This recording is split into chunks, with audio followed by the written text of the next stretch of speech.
People come from all around the U.S. this time of year to see the fall colors in our state, especially in the Ozarks. But fortunately for us, we don't have to go all that far. On this episode of Away for a Day, we're going to take you on a road trip north to highways 21 and 7 to experience all the beauty of the natural state this time of year. Plus, we're going to show you great places to stop, explore, and get a bite to eat. So join us as we get away for a day on a road trip to the Ozarks.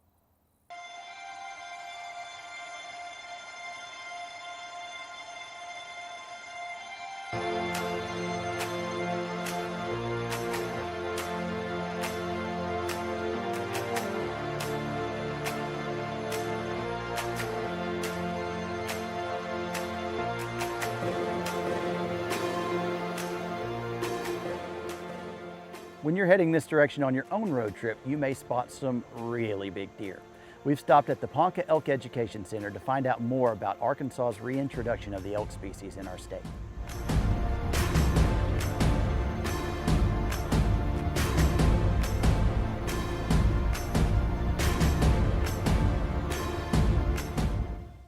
We are inside the Elk Education Center here with Brad Savage.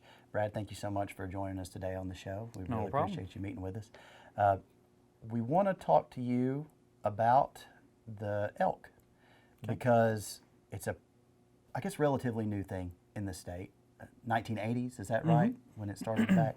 So for those folks that may be driving through and they see an elk, can you tell us a little bit about why we're seeing them in the state? So Arkansas used to have elk throughout most of the state. We used to have the eastern elk. Those disappeared around the 1830s, 1840s from the state. So we tried once before, around 1930s or so. We brought in a small herd and released them. They didn't fare very well though, and so they had disappeared. So early 80s, 1981 to 84, we brought in some Rocky Mountain elk out of Colorado and Nebraska. There were 112 of those starting out, and that is what has formed our herd today. How much are we up to now, population-wise? So we do a population survey, try to do it every January or February by helicopter. This past survey, which would have been January, there were right around 600, just over 600 elk throughout the state. Okay, awesome. And can you kind of tell us, if people are driving up here, where are some of the better places to spot the elk? So most people try and go through the Boxley Valley, which is just right around the corner from where we are here in Ponca. There's about 7 miles of fields down through there that the elk just really like to hang out in. It's got a perfect setup with the river, with the cover, and with the food source there in the fields. So they're pretty easy to spot. Most of the year you can find them out at least once a day. This time of year it just seems to get a lot better viewing because the weather finally cools off. They like to spend a lot more time out in the fields during the daylight, as well as they're going through their mating activities. The rut is typically this time of year, so you'll hear the elk bugling, you'll hear the cows making some noise. You get to see all that activity happening all right in front of you. You can see it all from the highways, so that kind of makes this a pretty special place for people to come visit. Sure. And if you're trying to see that, is there a better time of the day that you can come up? Or Absolutely. So early morning, late evening is going to be true year-round. That's just typically whenever elk and other deer species move the most, is daylight and dark. So the weather cooling off a little bit, it allows them to stay out a little bit later in the mornings, and it causes them to come out a little bit earlier in the evenings most of the time. So around that daylight dark time, that's when your chances are going to be best. As far as specific times of day, it just kind of depends a little bit on the weather and what the elk want to do. I mean, they're wild animals, so they come and go as they please. Right, right. So speaking of, being a wild animal and, the species population numbers and everything, they were reintroduced for hunting as well. If you wanted to, for our hunters at home, if they wanted to maybe hunt the elk, it's a permit process, correct? And absolutely. So we have two different ways to do it. The public land is the one that people are most familiar with. We typically draw 32 tags a year at the Elk Festival in Jasper. In June. You put in through it online throughout the whole month of May. It costs $5 to put in for the lottery, and if your name is drawn, it's already set up. You've got a zone, and the tag says if it's either sex or antlerless, and hopefully you can get drawn that day. So the other part of the process is the private land side, and that is a quota hunt.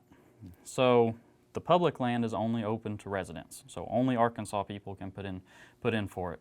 The private land is open to anybody. I can sell anybody who walks in this door a elk permit. It costs $5. Like I said, it's a quota hunt. So whenever they reach a certain number, season shuts down for the year. Public and private land hunts are both 2 weeks, 2 single week-long seasons. The first one was last week, and the next one is going to be the last week of October. I did not realize it was such a short window. That's pretty neat. Well, it helps keep your population numbers where they need to be too. Absolutely. So hunting is extremely vital for the elk population, especially with new diseases that we found in the area, chronic wasting disease. I'm sure most people have heard about that. It also allows us to determine herd health. So are our elk underweight? Are they overweight? You know, what's happening with the herd health? How old are they? What kind of age structure do we have? So we need hunters out there to harvest these elk to keep our population kind of within the numbers that we like to see, and also to give us the information to tell us how the elk are doing. So it becomes really important for us, and it allows our sportsmen to really get something in their freezers that helps them out too. Allows us to use the elk. Yeah, and given the size that they are, it's a lot of meat in the freezer. Yeah, absolutely. Yeah, absolutely. So can you speak to us a little bit about kind of some of the other species you may see if you're traveling this way? Yeah, so this time of year, well, right now, monarch migration is going on, so you're very likely to see some monarchs throughout the area. That's a pretty popular thing. A lot of people like to come here to the center because we keep our hummingbird feeders out. They love seeing all the hummingbirds. They're on their way out for the year. They're migrating out. So you can also see bald eagles. There was one time last winter whenever we saw right around 15 eagles in one field. White-tailed deer all over the place. You have the chance to see a bear. They're typically pretty shy, but you can still find them. There's still several in this area. So you've got chances to see several different things, as well as if you decide to go down to the river, you've got potential to see like otters, all the different fish and stuff in the river. So there's plenty of wildlife to see. Well, Brad, we really appreciate you talking with us today. And folks, if you're coming this way, I encourage you highly to come check out the Education Center. It's got a host of information about all the stuff you can see while you're out here. We really appreciate you being on the show today, and thanks for joining us. No problem. Thank you. Thank you. Education is all about vision. It requires commitment, investment. So we pour ourselves into Conway students and teachers, schools, and scholarships. A brighter future? Now that's powerful. Conway Corp. Always on.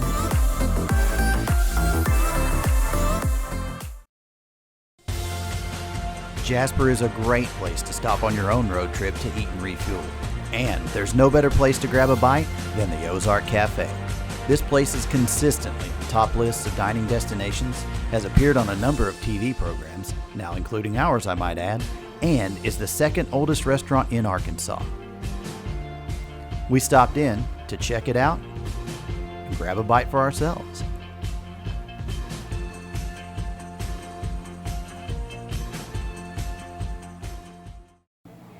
We are here at the Ozark Cafe. It's a wonderful place to eat. Now, I like to eat, obviously, but there's somebody with us on the crew who loves to eat, and that is Miss Ashton Brown. Yes. So you are stepping from behind the camera to come out onto the show, besides being our rating system for trails, to talk about some food. Yes. Let's get into the Ozark Cafe and what we had. We started with an appetizer. Can you talk about what we got and everything? Yeah, we got some fried mushrooms, and the biggest ones I think that me and you've ever Absolutely ridiculous, like ever had. That big, seriously. I mean, I don't know what weird farm they grew those things on, but man, and they were really good. I think one of the things that is really tough when you cook a food, something that large, is getting it cooked all the way through. Yeah. And they did. They succeeded. Yeah, honestly, I'd say probably the best fried mushrooms I think I've had. Yeah, I think I could agree with that. So then they brought out the main course. You had Chicken fried steak. Yeah, and I had a veggie burger because I'm a bit of a hippie. But tell us about your food, what you thought. I thought it was awesome. You can tell that it wasn't frozen. It's hand battered. It was thick. It was crunchy. I really enjoyed it. I thought it was really good. Yeah. The veggie burger was, it was very good. A lot of times when you go to places that do veggie burgers, they're an afterthought. Yeah. So if somebody takes the time to actually make one from scratch, that's automatically going to be a win in my book. Mm-hmm. But the fact that they also, from talking to the owner, took a time to really hone a recipe. And, you know, he told us that he called it a burrito on a bun. And it kind of tasted that way. It was a bit spicy, but I liked that. It was really good. And then we didn't stop there. Heaven help us, No. we did not. No. We kept going against maybe better judgment. We had a skillet cookie, and then you got a milkshake. Yeah, the skillet cookie. That was really good, and so was the milkshake. I don't know which one was better, really. Right. They both. I enjoyed both thoroughly. Yeah. I had to really pace myself. While I was trying all this food, I had to stop early on the mushrooms, stop early on my dinner. Yeah. You know, so I really enjoyed all of it. Yeah. Now, the atmosphere has been really great. The neat thing about this place is that it's the second oldest restaurant in Arkansas.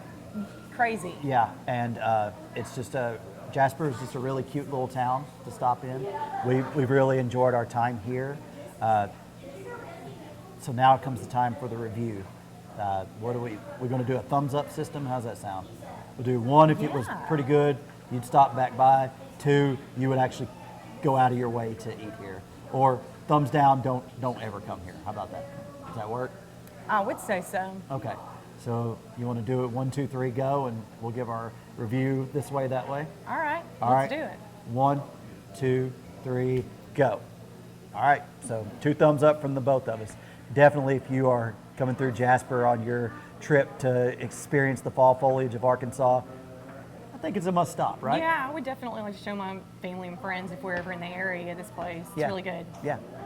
Well, shall we get back to hitting the road? Maybe go see if they've got a store that's selling some stretchy pants, because Yeah, I'm going to need them. let's do it. All right. We don't schedule the appointments, but we connect them. We don't read the x-rays, but we stream them. We don't handle the procedures, but we power them. Here's to running the things that make business run smoothly. Conway Corp. Always on.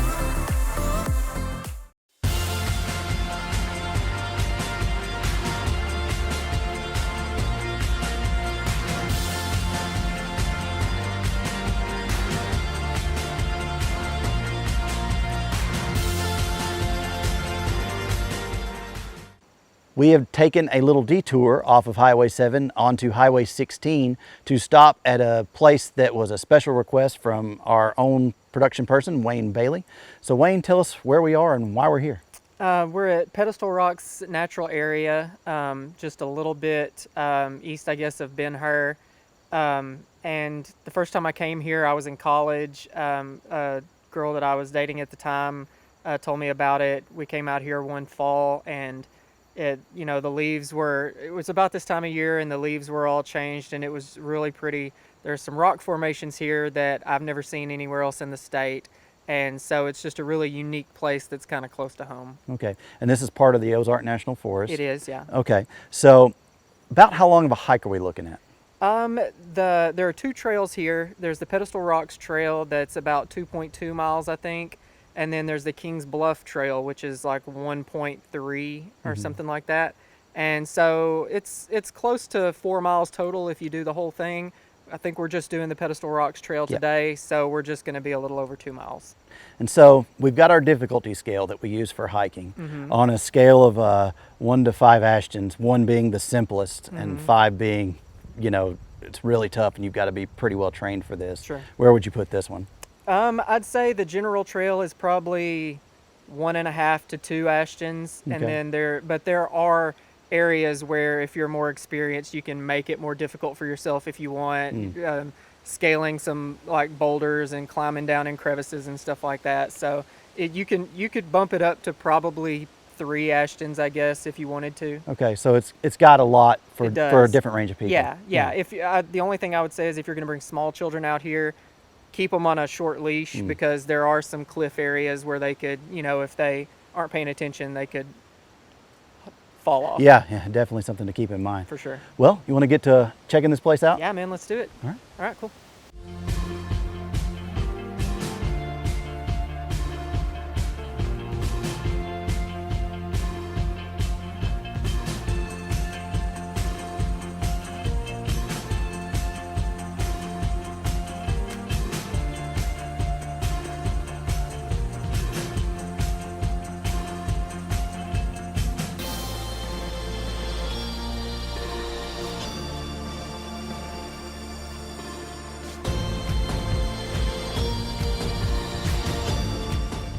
You're watching Conway Corp Channel 5 and 585, Conway's source for local community programming.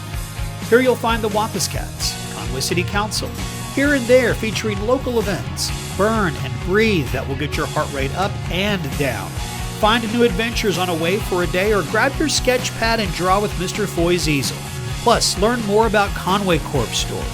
We're creating original programming with Conway in mind on Conway Corp Channel 5 and 585.